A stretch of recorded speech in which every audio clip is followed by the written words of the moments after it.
মার্কিন যুক্তরাষ্ট্র ইরানের দিকে একটি বড় নৌবহর পাঠাচ্ছে বলে জানিয়েছে প্রেসিডেন্ট ডোনাল্ড ট্রাম্প।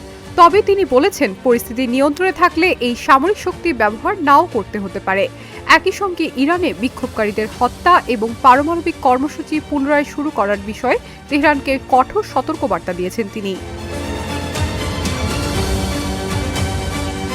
মার্কিন কর্মকর্তারা জানান, বিমানবাহী রণতরী ইউএসএস আব্রাহাম লিঙ্কন সহ একাধিক গাইডেড মিসাইল ডেস্ট্রয়ার আগামী কয়েকদিনের মধ্যে মধ্যপ্রাচ্যে পৌঁছাবে। এছাড়া সম্ভাব্য ইরানি হামলা মোকাবেলায় অতিরিক্ত আকাশ প্রতিরক্ষা ব্যবস্থা মোতায়েনের বিষয়েও বিবেচনা করছে যুক্তরাষ্ট্র। সুইজারল্যান্ডের দাভোসে বিশ্ব নেতাদের সঙ্গে বৈঠক শেষে যুক্তরাষ্ট্রে ফেরার পথে এয়ারফোর্স ওয়ানে সাংবাদিকদের ট্রাম্প বলেন, তাদের অনেক জাহাজ ওইদিকেই যাচ্ছে সতর্কতার জন্য।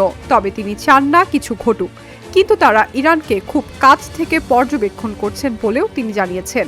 তাদের একটি আর্মাডা ওইদিকেই যাচ্ছে এবং হয়তো সেটি ব্যবহার করার প্রয়োজনই হবে না। গত সপ্তাহে এশিয়া প্যাসিফিক অঞ্চল থেকে যুদ্ধজাহাজগুলোর যাত্রা শুরু হয়। সাম্প্রতিক মাসগুলোতে ইরানের সরকার বিরোধী বিক্ষোভ দমনকে কেন্দ্র করে যুক্তরাষ্ট্র ও ইরানের মধ্যে উত্তেজনা তীব্র হয়ে উঠেছে।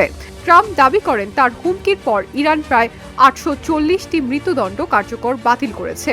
ফাঁসি কার্যকর হলে এমন আঘাত আসত যা এর আগে কখনো দেখেনি কেউ, বলেন তিনি। এর আগে জুন মাসে ইরানের গুরুত্বপূর্ণ পারমাণবিক স্থাপনায় যুক্তরাষ্ট্র হামলা চালায়। ট্রাম্প হুঁশিয়ারি দিয়ে বলেন, ইরান যদি আবার পারমাণবিক কার্যক্রম শুরু করে তাহলে যুক্তরাষ্ট্র পুনরায় সামরিক ব্যবস্থা নেবে। গত ডিসেম্বরে অর্থনৈতিক সংকটের প্রতিবাদে ইরানে শুরু হওয়া বিক্ষোভ দ্রুত সারা দেশে ছড়িয়ে পড়ে।